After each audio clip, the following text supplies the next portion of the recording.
चलिए शुरू करते हैं। लास्ट रन पे एक थ्योरम पे हमने ख़त्म किया था। आज हम बोल रहे थे कि दोनों चैप्टर ख़त्म हो जाएगा, एनवलप डिवेलप भी ख़त्म हो जाएगा और जेटसिक भी ख़त्म हो जाएगा। अभी 15-20 मिनट में जेटसिक आपका ख़त्म हो जाएगा, आधा घंटे में आपका, आधा पौना घंटे में एनवलप डिवेलप खत्म हो जाएगा। आज पूरा पूरा डीजी आपका खत्म हो जाएगा। ठीक है, लास्ट रन पे एक थ्योरम लिखवा दिए थे, नोट्स वोट्स बना कि नहीं बना?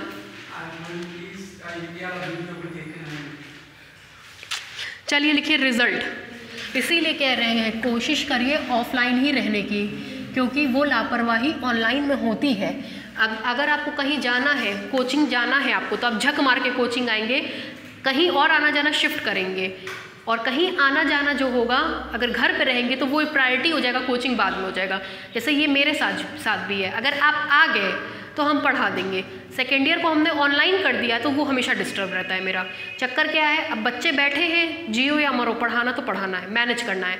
बच्चे नहीं तो लगता है अरे चलो सुबह हो जाएगा, शाम में बन जाएगा, और वो रह ही जाता है। इसीलिए सेकेंड ईयर मेरा पीछे रह गया थोड़ा बहुत। तो आपको ये सजेशन हम दे रहे हैं कि ये ह्यूमन नेचर है, हम इतने मैच्योर हो गए, मेरे साथ ही तो आप लोग तो बच्चे हैं। ठीक है, इसीलिए ऑनलाइन क्लास सक्सेसफुल नहीं हो पाया, ऑफलाइन ही सक्सेसफुल है, ये फैक्ट बात है। उसमें बहुत लगता है, बहुत लगता है, क्या किया जाए। चलिए लिखिए रिजल्ट्स। पहला रिजल्ट में लिखिए, ये रिजल्ट जो हम लिखवा रहे हैं इसका यूज़ अभी हम लोग करेंगे। ठीक है, लिखिए if a geodesic on a surface of revolution, if a geodesic on a surface of revolution cuts the meridian, meridian क्या होता है? माध्यिका, है ना? cuts the meridian, मध्यिकाएं क्या होती हैं? जो दो भागों में बांटती है, किसी भी भुजा को दो पार्ट में बांटती है। और यहाँ सरफेस ऑफ रिवॉल्यूशन का मेरिडियन का क्या मतलब? सरफेस ऑफ रिवॉल्यूशन क्या होता है?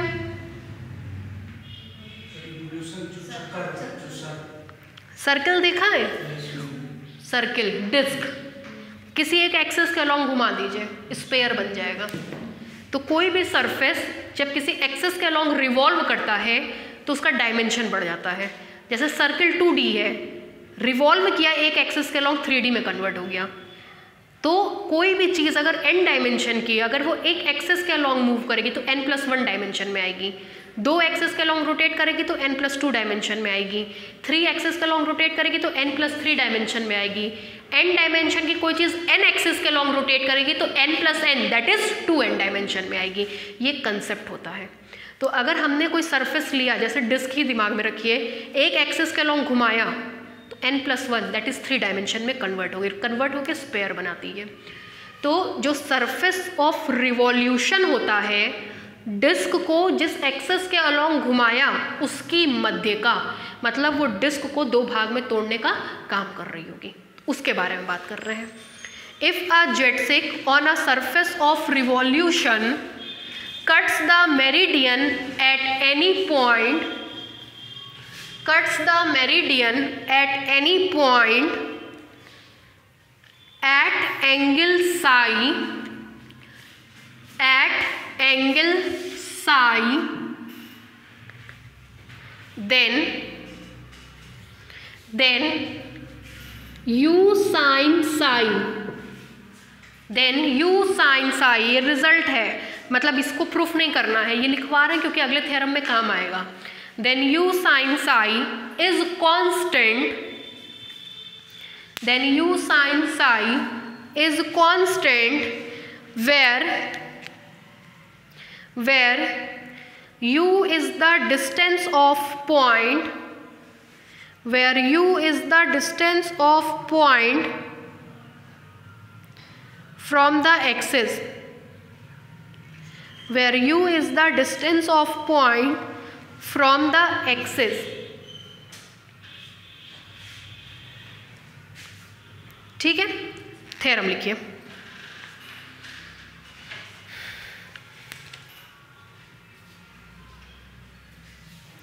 बोले, देखिए, if a geodesic on a surface of revolution, if a jetsack on a surface of revolution cuts the meridian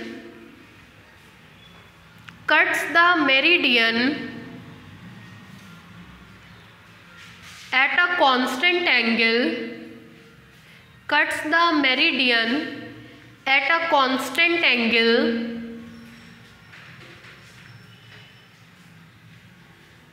then the surface is right circular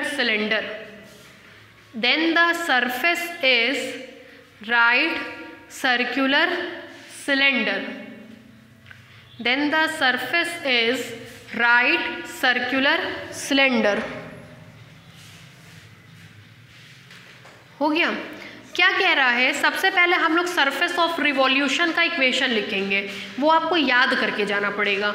एक बार आपको ध्यान होगा तो हमने एक क्वेश्चन में कराया था जिसमें कप्पा वगैरह निकालना रहता है, उस क्वेश्चन में हमने ये कराया है, ठीक है। सरफेस ऑफ रिवॉल्यूशन का इक्वेशन, जहाँ 3-4 क्वेश्चन होमवर्क दिए थे वहाँ पे हमने, आप लोगों को याद होगा, आप लोग निकालते थे अलग अलग तरह के कंपोनेंट, NI निकालते थे, उसी में हमने सरफेस ऑफ रिवॉल्यूशन का इक्वेशन लिखवाया था, ठीक है। सरफेस ऑफ रिवॉल्यूशन का इक्वेशन लिखेंगे, फिर मान लेंगे कि इसका जेटसिक जो है फिक्स्ड एंगल बनाता है साई, कांस्टेंट एंगल बनाता है साई, उसका एप्लीकेशन यूज़ करेंगे और फाइनली दिखा देंगे ये जो इक्वेशन बन रहा है ये राइट सर्कुलर सिलेंडर का बन रहा है, ठीक है। देखिए यहाँ लिख रहे हैं, कभी पढ़ा है ये, x1 is equal to u cos theta, x2 is equal to u sine theta और x3 is equal to f u, function of u. कुछ याद आ रहा है ये इक्वेशन? ये क्वेश्चन हमको खुद याद है, हम 3 बार तो लिखवाए हैं आपकी कॉपी में। इसको सरफेस ऑफ रिवॉल्यूशन कहते हैं और उसमें लिखवाए थे the equation of surface of revolution is इतना, then find the normal vector, ठीक है। इसी तरीके से लिखवाए हैं, then find the D alpha beta, then find the G alpha beta, then find the second fundamental form, वहीं से शुरू हुआ था ये, ठीक है। लिखिए सोल्यूशन में, लिखिए या प्रूफ में लिखिए, let the equation of surface of revolution is, late the equation of surface of revolution is, वहाँ हम u1 u2 का यूज़ करते थे, u1 cos u2, u1 sin u2, f u1, वहाँ ये यूज़ करते थे। यहाँ पे वेरिएबल क्या क्या ले लिए, u और थीटा ले लिए हैं।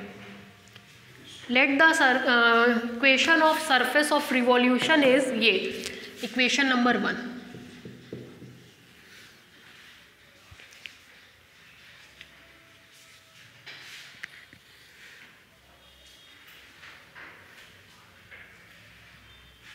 हो गया। नीचे से लिखिए, if a geodesic on surface, if a geodesic on a surface of revolution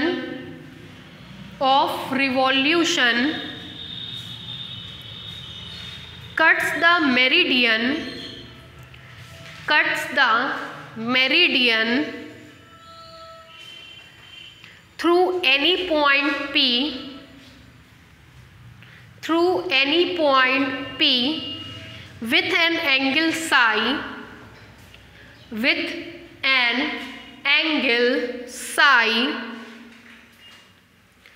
then अभी लिखवाया है, then u sin psi is equal to constant h से।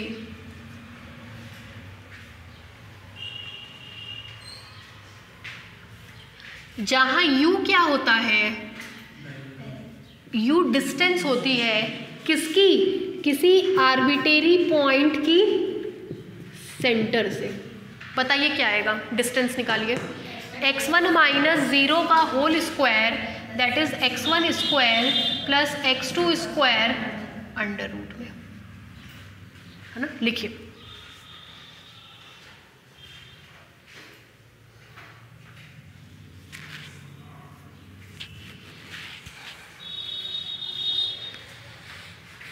हो गया। नीचे से लिखिए, which is the distance of the point P, which is the distance of the point P from the axis, which is the distance of point P from the axis which is the distance of the point P from the axis. हो गया। मगर नीचे आपको दिया गया है कि साई कैसा है, कांस्टेंट है।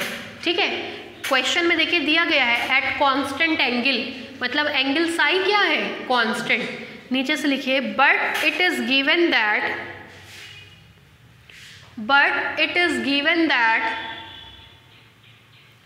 Sai is constant, but it is given that psi is constant।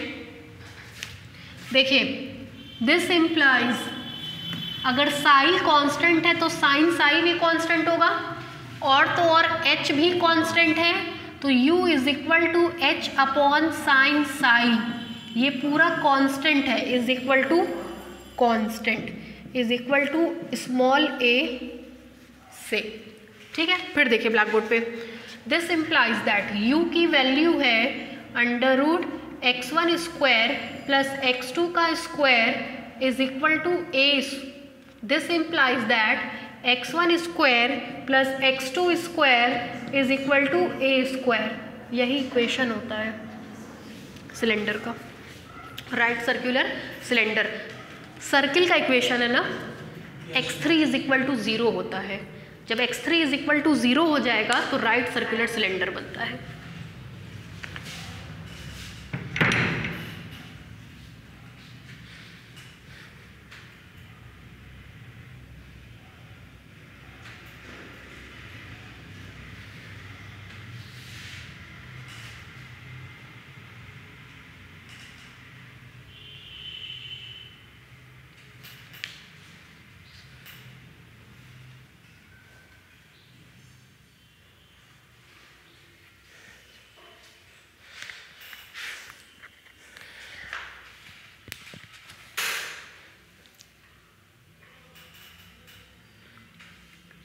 हो गया। नीचे से लिखिए which is the equation of right circular cylinder. Which is the equation of right circular cylinder. Which is the equation of right circular cylinder. हो गया। Next question लिखिए show that the surface, और लगा लीजिएगा 2021। लिखिए show that the surface e to the power z cos x is equal to cos y is minimal. Show that the surface e to the power z cos x is equal to cos y is minimal.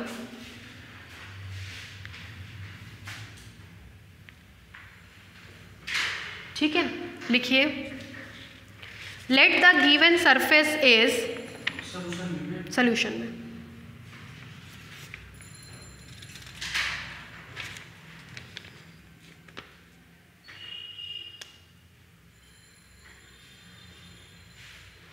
Late the given surface is, ये लिख लीजिए। इसका हम आधा ही करा रहे हैं, आधा आपको याद होगा हमने बुक में मार्क कराया था और कई बार बोले थे ये क्वेश्चन बहुत इंपॉर्टेंट है, पढ़ लीजिएगा, मिनिमल वाला। आप लोग नहीं पढ़े थे, उसके बाद भी फिर हम बोले थे कि कॉपी में इसको नोट डाउन कर लीजिएगा, क्योंकि बच्चों को ये समझ में नहीं आया था। कुछ बच्चे हमको मैसेज किए कि मैम इसका आधा सेक्शन समझ में नहीं आ रहा है, तो हम आधा करा के छोड़, इसके बाद बुक्स देखिएगा। ठीक है, लिखिए let the given equation is, यही। अब जरा ब्लैक बोर्ड पे देखिए, this implies e to the power z is equal to cos y upon cos x। This implies z is equal to log cos y upon cos x। This implies that z is equal to log cos y minus log cos x।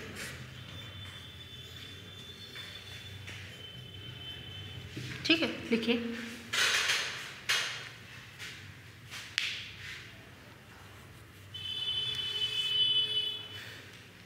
मोंगेस form याद है किसी को क्या होता था?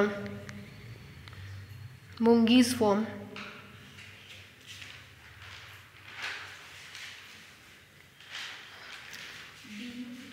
z is equal to function of x comma y, यही मोंगीज form कहलाता था कि जब z को x और y के फॉर्म में लिखते हैं तो उसको मोंगीज फॉर्म कहते हैं।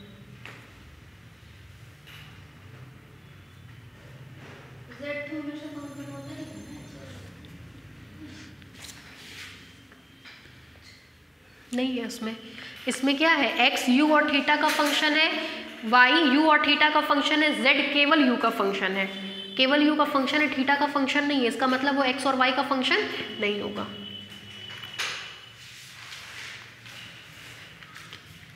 नीचे से लिखिए, since the given equation of surface that is equation 2, since the given equation of surface that is equation 2 is in Monge's form, is in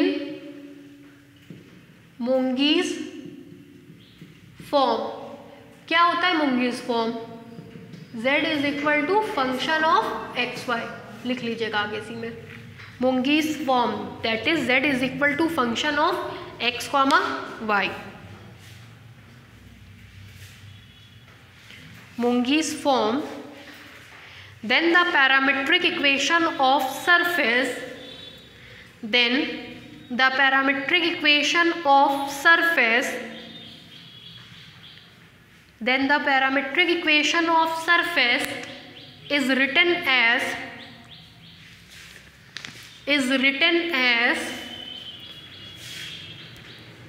x x का फंक्शन होगा, y y का फंक्शन होगा, और z की value आई है log cos y minus log cos x। ठीक है, लिखिए,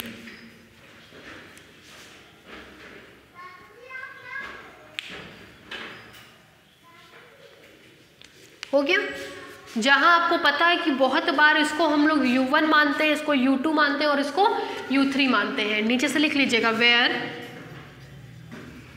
u1 is equal to x and u2 is equal to y, where u1 is equal to x and u2 is equal to y। ठीक है, इसके बाद का solution आपकी book में रहेगा, वहां से कर लीजिएगा। इस चैप्टर की लास्ट हेडलाइन डालिए, बेनेट्स थ्योरम, बेनेट्स थ्योरम।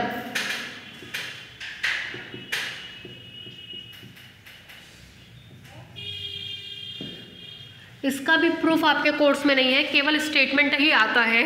ठीक है, जैसे जितने भी हम आपको लिखवाएं, Monge's theorem, Bonnet's theorem, Weingarten theorems, वीन्स थ्योरम, इन सब के केवल स्टेटमेंट आते हैं। आइलर्स थ्योरम जिसका हमने प्रूफ दिया है, केवल उसी का प्रूफ पूछा जाता है। जैसे Euler is very most important theorem, लेकिन आता इसका कुछ सालों पहले तक इसका प्रूफ आता था। अगर आप अनसॉल्व में देखें तो मेरे ख्याल से 14-15 तक इसका प्रूफ आता था, उसके बाद केवल स्टेटमेंट आने लग गया। तो ये जो चैप्टर्स आप पढ़े हैं, ये चैप्टर टफ नहीं है, बट आपको इतना पता होना चाहिए कि इसकी समरी क्या है, इससे क्या आता है, क्योंकि ये हम भी मानते, कोई हमको कह दे कि ये चैप्टर पूरा पढ़ने के लिए हम नहीं पढ़ पाएंगे, टू बी वेरी फ्रैंक। अगर हमको ये नोट्स बनाना पड़ा है तो हमको सबसे ज़्यादा मेहनत इसी में लगी, क्योंकि बुक में तो आपने कुछ दिया नहीं है, तो हमको भी एक एक टॉपिक को नेट पे देखना पड़ा, उसकी भाषा सरल करनी पड़ी, तब हमने नोट डाउन किया है। तो हमको इस नोट्स में बहुत कॉन्फिडेंट है। अगर आप इतना पढ़ लिए तो आप पूरा पेपर पढ़ के गए। इसीलिए हमने एक बार भी आपसे ये नहीं कहा कि इन सब चैप्टर्स में बुक खोलो, हमने एक एडवाइस दी, बुक खोलने की ज़रूरत ही नहीं है, मेरा नोट्स इनफ है। अगर हमने कहा आपसे कि ये बुक से कर लेना, तो वो उसको आपने कॉपी में नोट डाउन कर लिया, तो आपको बुक की ज़रूरत नहीं है। ये मेरा कॉन्फिडेंस है ना, मेरे कॉन्फिडेंस से जाइए, आपको पूरा पेपर मिलेगा।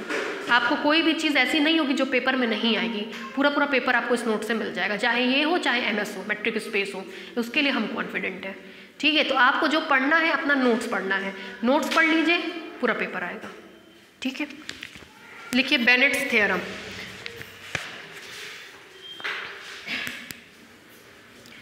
देखिए, अभी तक आप लोगों ने 3 तरह का कर्वेचर पढ़ा। सबसे पहले आपने कप्पा पढ़ा था, in the form of tangent, normal के डायरेक्शन में नॉर्मल कर्वेचर कप्पा एन, आगे चल के नॉर्मल कर्वेचर 2 पार्ट में टूट जाता है प्रिंसिपल डायरेक्शन में, जिसको आपने कप्पा 1 और कप्पा 2 कहा था। अब हम कहते हैं टॉर्शन भी 2 पार्ट में टूटता है, ट और ट जी। ट नॉर्मल आपका टॉर्शन हो गया, परपेंडिकुलर के डायरेक्शन में टॉर्शन जो होता है उसको ट जी कहते हैं, नॉर्मल टॉर्शन। तो बोनेट्स ने उसी के बीच,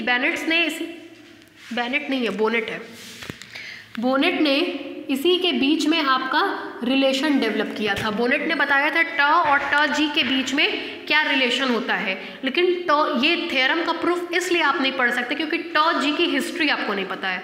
हमने आज कह दिया नॉर्मल डायरेक्शन में जो आपका टॉर्शन है that is tau ji, but you never know कि what is the exact meaning of ट जी। नॉर्मल कहाँ है, ट जी कैसे उसके अलोंग टॉर्शन देगा, ये सब आपको हिस्ट्री नहीं पता है। इसीलिए केवल और केवल ये थ्योरम का स्टेटमेंट फॉर्मूला आपके कोर्स में, और ये सब वाइवा में खूब धड़ल्ले से पूछा जाता है। तो उसके लिए मेंटली प्रिपेयर हो जाइएगा। क्या करिएगा, एक पेपर लीजिएगा, थ्योरम के नाम लिखिएगा, थ्योरम का स्टेटमेंट लिखिएगा, उसमें जो जो चीज़ें यूज हैं उसको क्या क्या कहते हैं वो लिख लीजिएगा, उतने से आपका क्लियर हो जाएगा और उसी को पढ़ लीजिएगा। ठीक है, लिखिए, this theorem gives us a relation between, this theorem gives us a relation between, this theorem gives us a relation between the torsion of a given curve, the torsion of a given curve with the torsion of its, with the torsion of its geodesic tangent, with the torsion of its geodesic tangent. देखिए, tangent का torsion, geodesic tangent का torsion tau g. ठीक, bracket में लिख लीजिएगा tau g, tau g with the torsion of its geodesic tangent tau g. नीचे से लिखिए that is tau g is equal to tau plus d theta by d s. D theta by d s आप में कोई हमको बता पाएगा क्या होता है? D xi by d s क्या होता है? एक्स डैश आई, टेंजेंट को बताता है। तो रेट ऑफ टेंजेंट रोटेशन ये एंगुलर को बताता है, angular tangent. D theta by d S angular velocity है ना।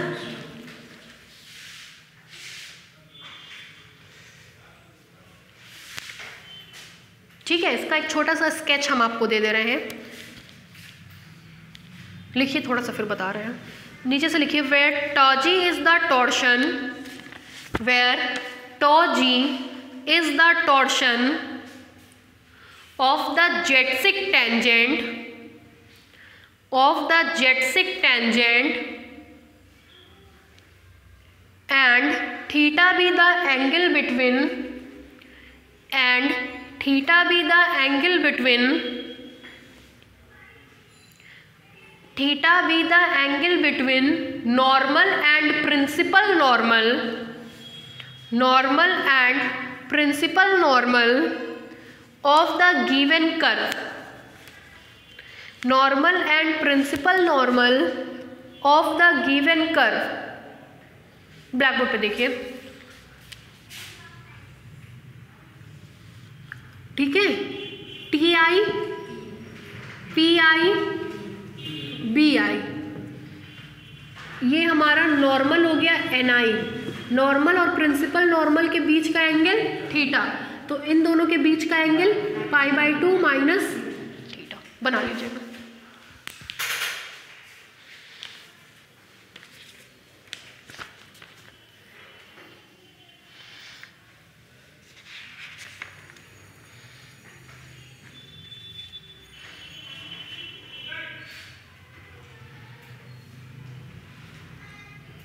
अब हम लोग ये चैप्टर मेरी तरफ से आपका ख़त्म हो गया। ठीक है, अब हम लोग एनवलप डेवलप पे पहुंच रहे हैं। अच्छी बात यह है कि एनवलप डेवलप में केवल डेफिनेशन है, 5-7 डेफिनेशन है, उसको पढ़ने के साथ ही एनवलप डेवलप आपका ख़त्म हो जाएगा। ठीक है, हो गया भैया, चलिए।